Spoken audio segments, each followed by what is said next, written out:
জীবনের সর্বশেষ যে কাজটা কথাটা বলেছিলেন সেটা ছিল কি? নামাজ।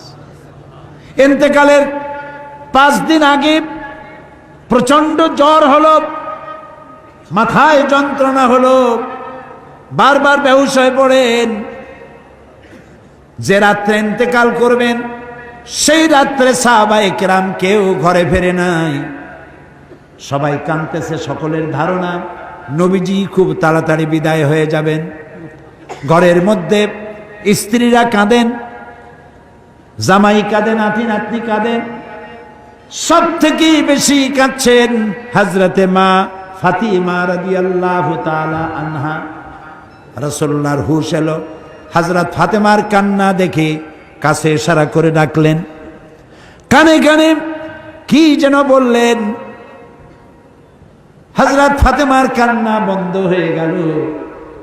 হযরত আয়েশা ফাতেমাকে ডেকে বলেন, মা তোমার আব্বা জান কি তোমারে বলল, কান্না বন্ধ হলো তোমার?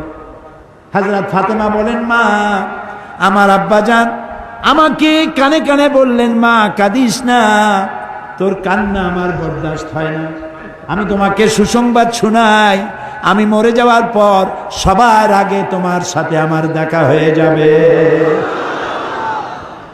হযরত ফাতেমা বুঝতে পেরেছেন এর অর্থ হলো রাসূলের ইন্তেকালের পরে আত্মীয় স্বজনের ভিতরে সর্বপ্রথম ফাতেমার ইন্তেকাল হবে।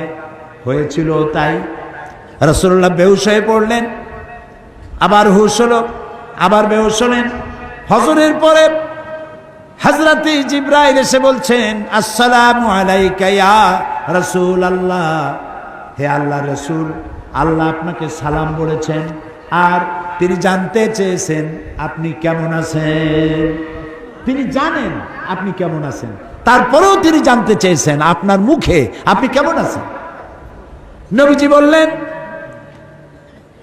আমি বড়ই কষ্টের ভিতরে আছি, অসুস্থ আছি। হযরতে জিবরাইল বলছেন, ইয়া রাসূলুল্লাহ, একজন নতুন ফেরেশতা এসেছে আজ আমার সাথে, যে ফেরেশতা কোনো মানুষের কাছে আসার জন্য অনুমতি কোনোদিন চায় নাই আর কোনোদিন চাবেও না, শুধু আপনার অনুমতি চায় আপনার কাছে আসার জন্য। সে ফেরেশতার নাম মালাকুল মউত। হযরতে মালাকুল মউত রাসূলের অনুমতি নিয়ে রাসূলের জাসাদ মোবারকের কাছে এসে সালাম পেশ করলেন। বললেন, ইয়া রাসূলুল্লাহ, আদম আলাইহিস সালাম থেকে নিয়ে শুরু করে এই পর্যন্ত আমি যত মানুষের জান কবজ করেছি আর কিয়ামত পর্যন্ত যত মানুষের জান কবজ করব, কারো কাছে অনুমতি চাই নাই, অনুমতি চাওয়াও আমার লাগবে না। কিন্তু আজকে আসার সময় আল্লাহ রাব্বুল আলামিন আমাকে বলেছেন আমি যেন আপনার অনুমতি চাই।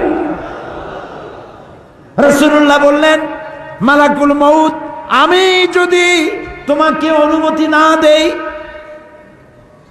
হযরতে মালাকুল মউত বলেন, ইয়া রাসূলুল্লাহ, আল্লাহ তাআলা বলেছেন অনুমতি যদি না পাও ফিরে এসো।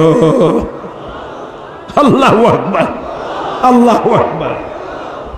হযরতে জিবরাইল বলেন, ইয়া রাসূলুল্লাহ, আল্লাহ রাব্বুল আলামিন আপনার সঙ্গে দিদারের ইন্তজার করতেছেন।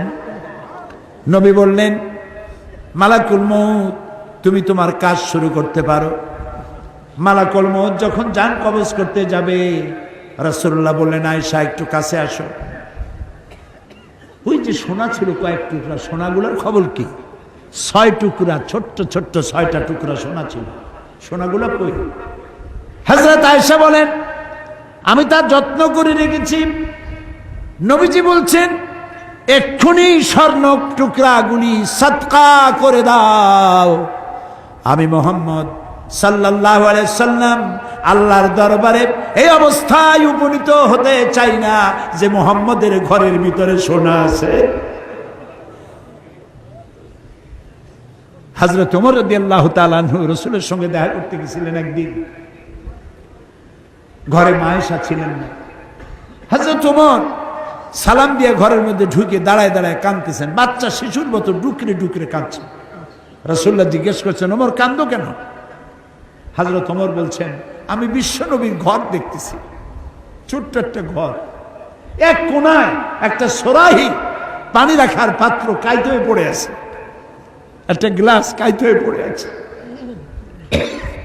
আর এক কোনায় 1 কেজি কি আধা কেজি জব পড়ে আছে, আর রাসূল শুয়ে আছেন দড়ি দিয়া বুনানো একটা খাটিয়ার উপরে, চাদর নাই, বালিশ নাই, হাত মোবারক মাথার তলে দিয়ে শুয়ে আছে, পিঠ মোবারকে দড়ির দাগ কেটে আছে। হযরত ওমর বলছেন, ইয়া রাসূলুল্লাহ, আমি তো বরদাস্ত করতে পারছি না,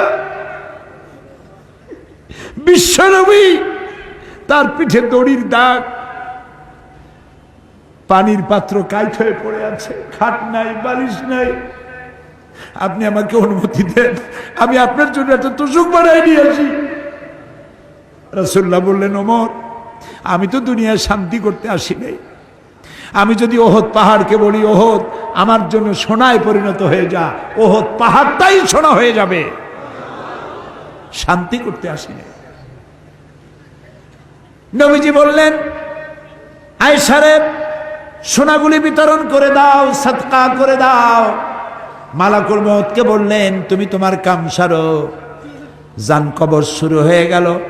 নবীজি জীবনের শেষ কথা মুখ থেকে উচ্চারিত হলো, আসসালাত আসসালাত ওয়া মা মালাকাত আইমানুকুম, ও আমার উম্মতেরা, নামাজ নামাজ। ইন্তেকালের সময় মেয়ের কথা বললেন না, নাতির কথা বললেন না, জামাইয়ের কথা বললেন না, উম্মতকে স্মরণ করালেন, ও আমার উম্মতেরা, নামাজ ছেড়ে দিও না, আর তোমার অধীনস্থ ব্যক্তিদেরকে জ্বালা যন্ত্রণা দিও না, চাকর বাকরের জ্বালা যন্ত্রণা দিও না, গরিব মানুষের দিকে লক্ষ্য রেখো। আর আমি চিরজনমের মতো তোমাদের থেকে বিদায় নিয়ে গেলাম, নামাজ ছেড়ে দিও না। কিয়ামতের দিন ওই রাসূল যদি আমাদেরকে উম্মত বলে পরিচয় না দেন, জান্নাতে যাওয়ার উপায় নাই।